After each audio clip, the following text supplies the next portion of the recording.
Good day, Ma'am Rachel. I am Majin Ismang, a third-year student. My topic is about the continuation of the challenges to urban growth. There are more factors affecting to urban growth, and my assigned topic is weak urban governance, pollution, flooding, and public health risk. Weak urban governance. Ineffective urban governance prevents inefficient planning, decision making, and policy execution, which impedes urban growth. It can impede overall development by resulting in inefficiencies, a lack of accountability, and inefficient public service delivery. Second, pollution. Pollution hampers urban growth by degrading air and water quality, damaging ecosystems, and compromising public health.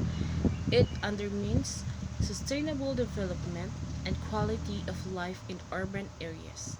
There are various pollution that are caused by urbanization, like air pollution, noise pollution, water pollution, thermal pollution, global warming, deforestation, and etc. It is high time that now we must adopt ways and means by which we can improve the health of the environment. Urban air pollution is a serious environmental risk factor, killing over 4.2 million people per year worldwide. Next, flooding. Cities are vulnerable to the impacts of climate change, including extreme weather events, sea level rise, health waves, and flooding.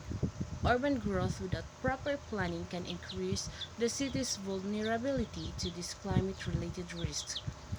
Urban flooding refers to the inundation of a densely populated area due to excess rainfall and a continuous and impervious stretch of land that mostly